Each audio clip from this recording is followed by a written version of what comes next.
अस्सलाम वालेकुम, hello and welcome Iqbal इंशाल्लाह सर्विसेज। आज का जो हमारा लीगल लेक्चर है वो है इंटरेस्टेड विटनेस। इंटरेस्टेड विटनेस कौन से होती है?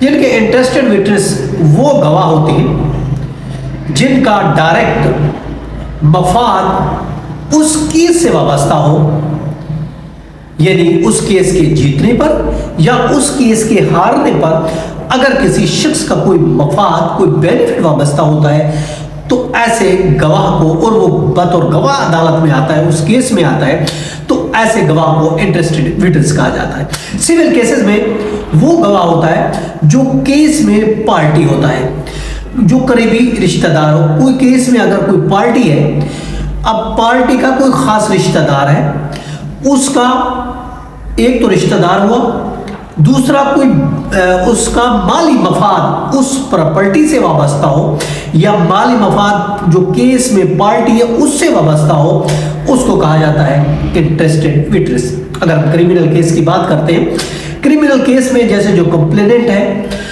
और जो विक्टिम है वो उसका रिश्तेदार हो, जिसका जाती एक्यूज के साथ कोई जाती दुश्मनी हो, कोई जाती अनाद हो एक्यूज के साथ, यानी who is interested in conviction of the accused for some interior motive, वो इससे इंटरेस्टेड हो कि इस मुलजिम को सजा होनी चाहिए, उसको कहते हैं इंटरेस्टेड विटनेस। जैसे सुप्रीम कोर्ट की रूलिंग है, Munir Ahmad versus the state का केस है 2025, SCMR पेज है 1123, 2025 SCMR पेज है 1123।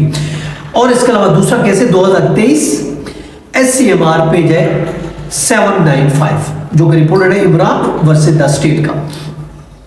अगर हम बात करते हैं, जैसा कि एविडेंस एक्ट है उसका आर्टिकल 2 है, और कानून शहादत का जो दिया कानून है उसका आर्टिकल 17 है कानून शहादत 1984 का। उसमें यह कहा गया है कि ऐसा गवाह जिसकी टेस्टिमनी जाती बायस से मुतासिर हो, जो कि रिश्तेदारी की बुनियाद भी हो सकता है या कोई मफाद, फिनेंशियल मफाद भी हो सकता है, वो भी उससे अगर वाबस्ता हो, तो अगर कोई ऐसी गवाही देता है तो वो इंटरेस्टेड विटनेस कहलाएगा। नॉट ऑटोमेटिकली एक्सक्लूडेड, याद रखें, but weight with the greater caution. इसलिए कहा गया है, अगर हम बात करते हैं फैमिली और खुला केस की बात करते हैं, कोई करीबी जो रिश्तेदार है, करीबी रिश्तेदार है, आमतौर पर फैमिली केसेस में करीबी रिश्तेदारों की गवाही को मोतबर माना जाता है, क्योंकि फैमिली केसेस में जाती नौयत के मैटर्स होते हैं, निजी जिंदगी के मैटर होते हैं। चुनांचे निजी जिंदगी के मैटर में हमेशा याद रखें, जो रिश्तेदार होता है उसको इस बारे में, मियाँ बीवी के हालात के बारे में पता होता है, इसलिए वो अच्छा गवाह होता है, उसको गुड गवाह कहा जाता है। क्योंकि अगर कोई गायर होगा तो उसको तो पता नहीं होगा, जिसका घर आना जाना नहीं होगा साहब पता नहीं होगा, रिश्तेदार होगा तो उसको पता होगा।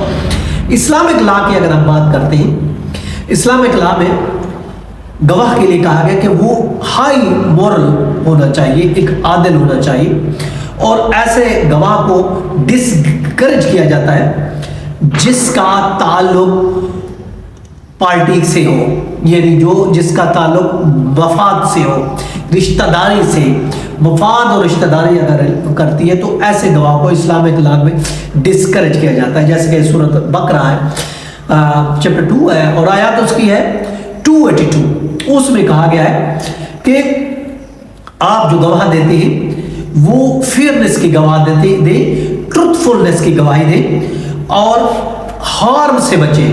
उसमें बताया गया किस तरह आप गवाही दें। कुरान मजीद के चैप्टर 2 उसकी वर्स है 282, उसमें यही करार दिया गया इस्लामिक इसके मुताबिक, यानी इस्लामिक लॉ में कहा गया है कि आप ऐसी गवाही ना दें। तो आज हमने देखा इंटरेस्टेड विटनेस सिविल केसेस में, क्रिमिनल केसेस में, इस्लामिक लॉ में और फैमिली केसेस में। ये था हमारा आज का लीगल लेक्चर। कल फिर मिलते हैं, अपना ख्याल रखिएगा। Have a nice day. Allah हाफ़िज़।